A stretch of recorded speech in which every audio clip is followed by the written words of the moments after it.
예레미야 44장 24절 이하의 말씀입니다. 구약성경 1124면 어간에 있습니다.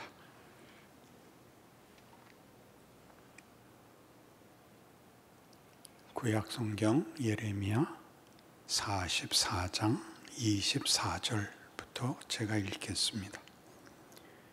예레미야가 다시 모든 백성과 모든 여인에게 말하되 애굽 땅에서 사는 모든 유다 사람이여 여호와의 말씀을 들으라. 만군의 여호와 이스라엘의 하나님께서 이와 같이 말씀하시되 너희와 너희 아내들이 입으로 말하고 손으로 이루려 하여 이르기를 우리가 소원한 대로 반드시 이행하여 하늘의 여왕에게 분향하고 전제를 드리리라 하였은즉 너희 소원을 성취하며 너희 소원을 이행하라 하시느니라. 그러므로 애굽 땅에서 사는 모든 유다 사람이여 여호와의 말씀을 들으라. 여호와께서 말씀하시되 보라 내가 나의 큰 이름으로 맹세하였은즉 애굽 온 땅에 사는 유다 사람들의 입에서 다시는 내 이름을 부르며 주 여호와의 살아계심을 두고 맹세하노라 하는 자가 없으리라. 보라 내가 깨어있어 그들에게 재난을 내리고 복을 내리지 아니하리니 애굽 땅에 있는 유다 모든 사람이 칼과 기근에 망하여 멸절되리라. 그런즉 칼을 피한 소수의 사람이 애굽 땅에서 나와 유다 땅으로 돌아오리니 애굽 땅에 들어가서 거기에 머물러 사는 유다의 모든 남은 자가 내 말과 그들의 말 가운데서 누구의 말이 진리인지 알리라. 여호와의 말씀이니라. 내가 이곳에서 너희를 벌할 표징이 이것이라. 내가 너희에게 재난을 내리리라 한 말이 반드시 이루어질 것을 그것으로 알게 하리라. 보라 내가 유다의 시드기야 왕을 그의 원수 곧 그의 생명을 찾는 바벨론의 느부갓네살 왕의 손에 넘긴 것 같이 애굽의 바로 호브라 왕을 그의 원수들 곧 그의 생명을 찾는 자들의 손에 넘겨주리라. 여호와께서 이와 같이 말씀하셨느니라. 이스라엘의 역사와 선지서들은 읽기가 불편합니다. 비극을 이야기하고 역사적 실패를 얘기하고 하나님의 저주와 징벌의 역사적 사실을 증언하고 있기 때문에 매우 마음에 불편합니다. 우리가 듣고 싶은 말은 희망에 찬 말이요 선한 결과를 주시는 은혜와 축복의 말씀인 것이 모두의 기본적인 기대이기 때문에 그렇습니다. 그러나 여기에는 성경이 얘기하고 싶은 하나님께서 인간에게 목적하시는 복과 우리가 하나님께 기대하는 복과의 사이에 엄청난 차이가 존재하기 때문에 늘 이 문제가 갈등을 가지게 됩니다. 우리가 원하는 복은 소위 말하면 하나님 없이도 잘 살게 되는 것입니다. 부탁을 할 필요도 없고 기도를 할 필요도 없이 우리가 하는 모든 일이 형통하기를 바라는 것이 우리의 복이고 그 일을 도와주시는 분이 하나님이기를 바랄 뿐인 것이죠. 반면에 하나님이 목적하시는 인간에게 가지는 복은 하나님의 뜻을 이루는 것입니다. 하나님의 뜻이란 하나님 자신이 그러하시듯이 우리에게 지혜와 분별과 고급한 인성과 하나님의 영광에 동참하는 진정한 영광된 정체성이 만들어지기를 바라는 것입니다. 이 하나님의 목적은 결국 언제나 우리 인간에겐 버거운 과정이 요구되기 때문에 우리 모두가 싫어합니다. 쉽게 살고 쉬운 목적으로 만족하고 싶고 하나님은 그런 우리의 타협, 우리의 비겁함에 대하여 놔두지 않고 늘 도전하십니다. 그것이 이스라엘 역사가 가지는 귀한 메시지들입니다. 그리고 선지자들이 서 있는 사명이기도 합니다. 예레미야는 실패한 이스라엘을 향하여 너희가 하나님을 순종하지 않고 쉬운 결과와 쉬운 생애를 요구했기 때문에 하나님이 결국 너희들의 자유를 빼앗고 너희를 종된 자리, 포로된 자리로 몰아가서 이제 불편한 현실 앞에서, 절망 앞에서 비로소 인간이 뭐냐, 인생이 뭐냐 하는 깊은 내면에 대한 성찰이 생길 것이다 라는 약속을, 도전을 선지자들을 통하여 우리에게 주시는 것입니다. 이 일로 인하여 예레미야에서 대표적으로 보듯이 선지자들은 자기 백성들에게 환영을 받지 못합니다. 매일 겁이나 주고 저주나 퍼붓는 나쁜 놈이요, 함께 어려운 현실을 살면서 서로 위로는 하지 못할지언정 그런 흉악한 소리나 하느냐라고 늘 배척했고, 그 입술로 증거되는 하나님의 경고들을 거부하고, 그리고 자기들의 살 길을 찾아 물이 낮은 곳으로 흐르듯이 편한 대로 도망가는 것이 전부인 역사를 기록하고 있습니다. 하나님께서 이스라엘 백성을 향하여 애굽으로 가지 말고 바벨론으로 잡혀가라 하는 것은 우리가 보기에는 둘의 별다른 차이가 없어 보이지만 굉장히 큰 차이가 있습니다.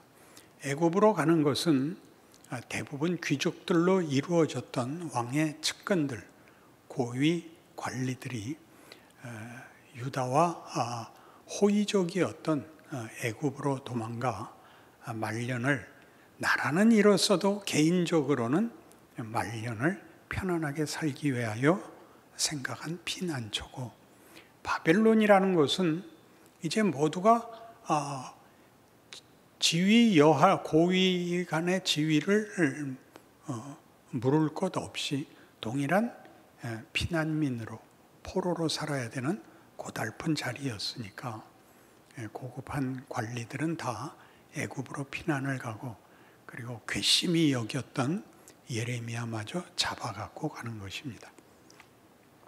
바벨론에 가는 것은 이 모든, 거기서 당해야 될 모든 어떤 처절한 고난들이 하나님이 주시는 벌이다를 잊을 수 없는 것이고, 애굽은 피난처를 제공한 어떤 도망가서 안심을 누리고 살 수 있는 곳이었기 때문에 바벨론과 애굽은 천지 차이가 날 만큼 다른 선택인 것입니다. 하나님이 이스라엘에게 요구하는 것은 지금 우리가 원하는 어떤 결과물들, 형통하고 아쉬운 소리 할 필요 없고 고생 없고가 아니라, 하나님이 너희에게 둔 목적은 굉장히 큰 것이라서 이런 벌을 받고 이런 혹독한 고난을 통하여서라도 그건 깨우쳐야 되고 그 목적지에 가야만 한다라는 하나님의 의지가 시퍼렇게 살아있는 자리인 것입니다. 애굽은 하나님의 뜻을 더 이상 기대하지 않고 자신의 목적의 한 핑계, 한 도피처로서 사용되는 것이고, 거기에는 하나님의 의지가 도전을 하고 우리를 깨우치는 그런 하나님의 과의 직면은 없는 것입니다. 이것이 바벨론 포로에 가야 된다라는 예레미야 선지를 통한 그 선포의 진정한 의미이죠. 하나님은 우리에게 잘못한 죗값을 받으라고 하지 않습니다. 너희가 추구한 것, 너희가 목적하는 것들은 값싼 것이다. 내가 너희에게 만들려고 하는 것은 너희 전 인생에 걸쳐 너희의 모든 노력과 하나님의 지혜와 도전을 받아들여서 가야 하는 험난한, 그러나 지극히 영광스러운 목적지이다라고 얘기하는 거죠. 하나님은 우리에게 자유를 주셨습니다. 그 자유가 이스라엘 역사 속에서 실패로 돌아가서, 자유가 무슨 실패를 했을까요? 선택의 실패를 했죠. 그 선택의 실패로 벌을 받고 있습니다.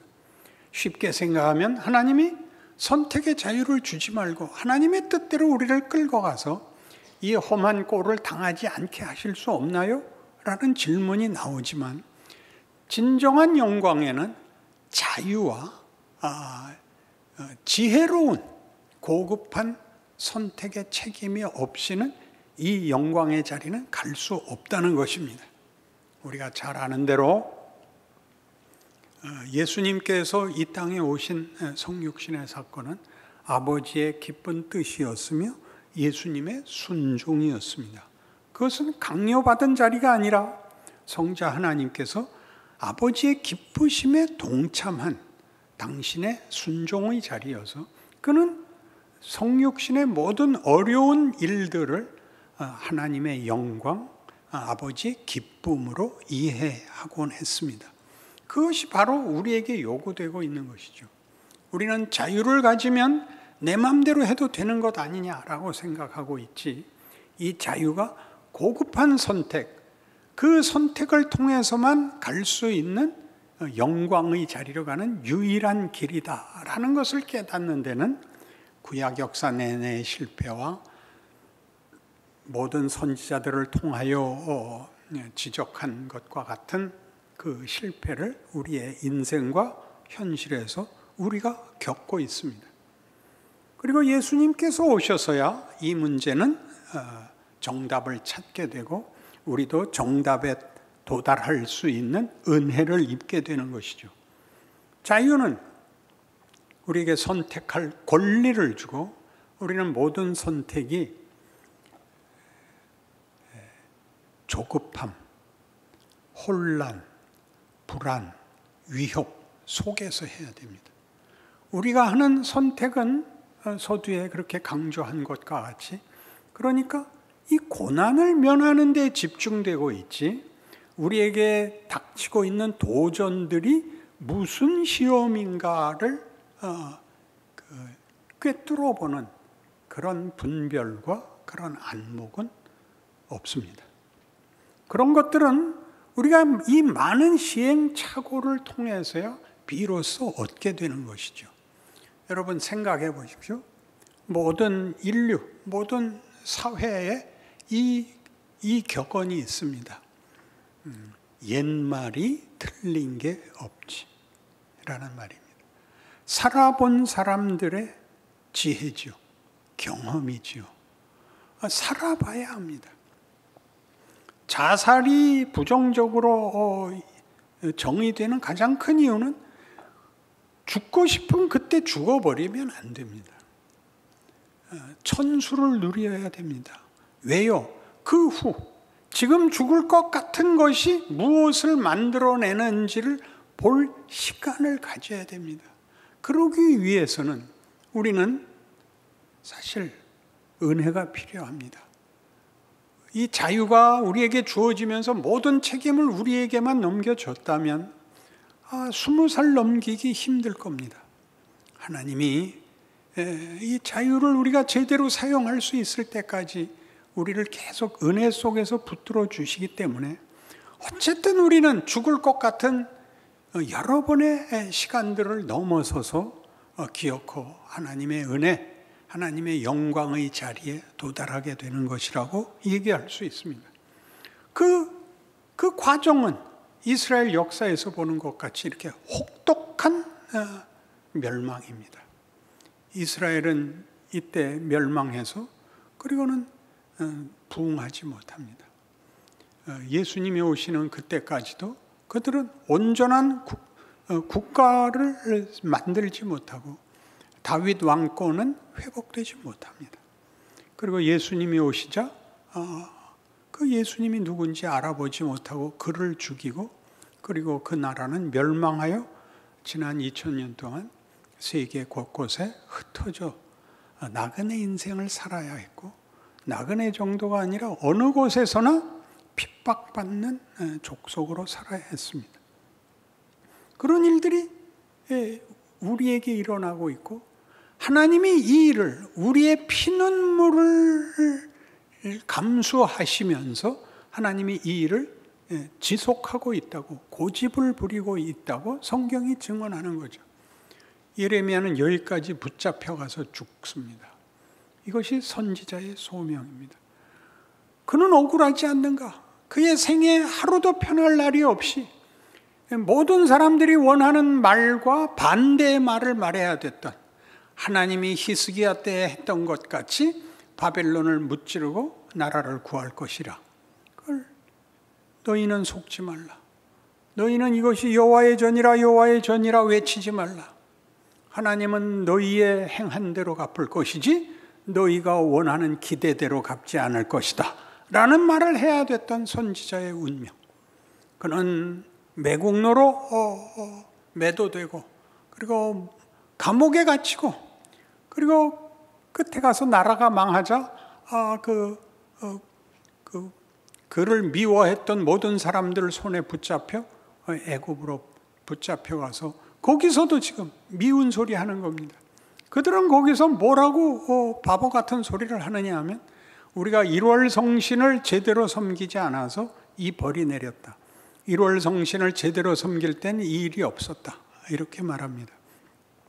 1월 성신은 보통 다른 그 이름으로 나올 때는 아스타롯으로 나오는 그러니까 별들, 해와 달과 별들을 섬기는 그 신,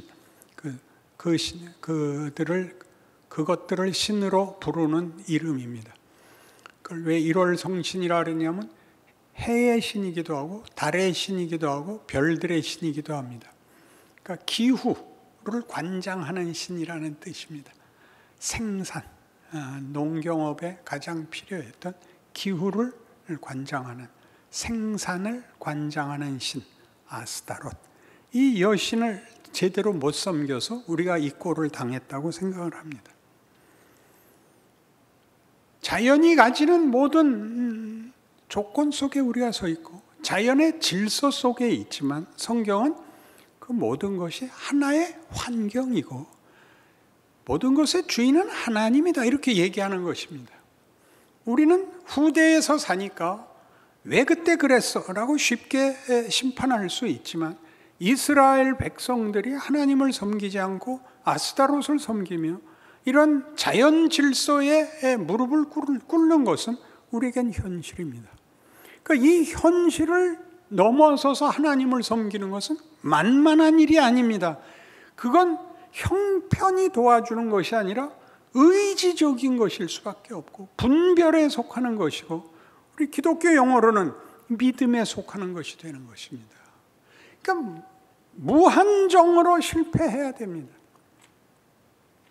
세상 질서의 도움을 받고, 세상의 평판의 도움을 받고, 세상의 방법의 도움을 받고, 그리고 쓴맛을 보고 성공했으나 아무것도 아닌 것을 깨닫게 되고, 하는 인생살이가 하나님이 의지를 갖고 우리에게 베푸시고 함께 하시는 나날들이다 라는 것을 알지 못하면 구약을 읽어낼 방법이 없고 오늘을 살아낼 방법이 없고 원망을 그칠 수가 없습니다. 왜요? 하루도 편한 날이 없거든요. 그냥 지나갈 날이 없습니다. 그 모든 것에 하나님이 일을 하고 있다. 그게 성경이 하고 싶은 얘기죠. 아무 징조도 없는데 뭘 하란 말인가? 네 실력대로 해봐. 그럼 우린 금방 세상 방법에 빠지죠. 그러고 울어야죠. 만사형통하지 않습니다. 한 사람이 위대해지고 철이 드는데 눈물 없는 데가 어디 있으며 한숨 없는 데가 어디 있습니까? 그러나 우리의 신앙은 너무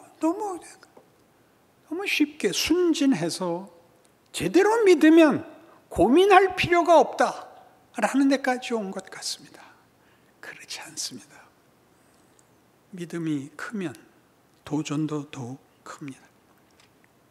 그러니 하나님께서 우리가 사는 이 인생 동안 무엇을 하셨나 보십시오. 여러분들의 모든 결정들이 어떻게 이루어졌냐를 한 번씩 돌아보셔야 됩니다. 쉽게 살았던 때가 있습니다. 생각 없이 별다른 도전과 위험이 없으면 우리는 생각하지 않죠. 그러니까 하나님이 한 번씩 우리를 생각하게 하셔야 됩니다. 실패하게 하셔야 되고 아프게 하셔야 되고 지금같이 이렇게 답이 없는 재앙에도 맞서야 됩니다. 이걸 어떻게 풀고 어떻게 우리는 살아야 되는가가 아니라 우린 누군가, 우리가 예수를 믿는다는 건 이런 땐 어떻게 힘이 되는가, 우리 보고 뭘 하려는 건가, 우리가 할 수 있는 일이 뭐가 있는가, 이런 인생 속에서도 무슨 유익이 있는가, 그렇게 당연히 가장 근원적인 문제를 따져야 됩니다. 나는 누군가, 나는 뭔가, 내 인생은 뭔가, 내 인생에 할 수 있는 게 뭐며 내가 항복할 수 있는 내용은 어디서 오는가. 그게 성경이 하는 대답 아닌가요? 너희는 다 죄인이다가 뭐였죠? 하나님으로부터 끊어진 자죠. 하나님으로부터 끊어지면 거기는 생명도 없고 거기는 진리도 없고 거기는 기쁨도 없고 거기는 소망도 없습니다. 세상에 다 있는데요, 그거는 세상이 말하는 기쁨과 승리와 자랑들은 다 거짓된 것입니다. 그것은 시간을 속이고 나를 속이는 것들이지 거기에 진정한 것은 아무것도 없습니다. 우리가 그 속에서 그 둘을 비교해 볼 만큼 신앙이란 오랜 시간을 주죠. 오랜 시간에 걸친 도전과 질문을 하죠. 거기 이렇게 이스라엘 역사가, 시드기야는 애굽을 의지합니다. 시드기야는 남왕조 유다의 마지막 왕이죠. 그 시드기야는 11년 동안 유다를 왕노릇하는데 그 시드기야 왕 8년에 배반을 해서 바벨론을 섬길 것을 배반하고 애굽을 의지해서 바벨론 왕이 쳐들어와서 그 성을 18개월 동안 에워싸고 결국 다 망하여 시드기야 눈앞에서 자식들이 죽고 쳐 죽이고 시드기야 두 눈을 뽑고 잡아갑니다. 이런 실패의 이야기들은 우리 모두에게 너희는 그러지 마라 라는 것이 다만 이런 정치적, 군사적 그런 차원에서의 질문이 아니라 너희 인생의 진정한 복과 안심과 그리고 명예와 자랑이 어디 있는지 아느냐라고 끊임없이 우리에게 묻습니다. 애굽을 의지하는 것은 아무 쓸모가 없다. 애굽은 언제나 유다에게는 북쪽에서부터 내려오는 제국을 방패막이 삼기 위한 애굽에서는 호의로 대접했던 위성국에 속하는 것입니다. 이 이스라엘은 그 사이에 껴서 아수르, 바벨론 쪽에 붙느냐, 애굽에 붙느냐에서 전통적으로 애굽이 더 강한 나라였는데 나중에는 아수르와 바벨론이 더 강한 제국이 되는 바람에 애굽이 위협을 느껴 언제나 이스라엘과 유다를 호의로 대접하고 유다는 거기에 자신들을 의지하곤 하다가 결국 망합니다. 우리를 편안케 해주는 것은 많습니다. 우리가 많이 기도하는 것들이 다 거기에 속합니다. 이러이러한 것들이 있다면 내 인생은 결코 부족함이 없고 내가 무슨 큰 욕심을 내겠대? 나 그저 자식 잘 기르고 사는 게 소박한 꿈이야. 하나님이 그렇게 소박한 꿈을 타협하시지 않겠다는데 우리가 마치 더 많은 권리가 있는데 양보하는 것처럼 더 이상 요구하잖아요. 저 욕심 없어요. 하나님은 욕심이 있으시다고 합니다. 그런데 우리는 저 욕심 안 가질래요. 그렇게 얘기하죠. 무슨 욕심? 하나님은 우리와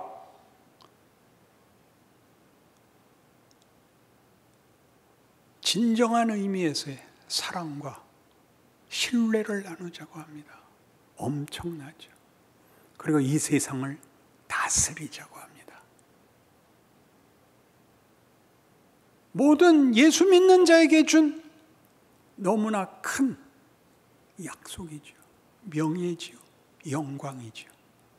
우리는 나 하나 고단하지 않은 인생을 사는 게 전부고, 하나님은 하나님 되심으로 우리를, 온 천지를 만드신 하나님의 통치에 우리를 불러 우리를 그의 자녀, 상속자, 영광의 종으로 부르십니다.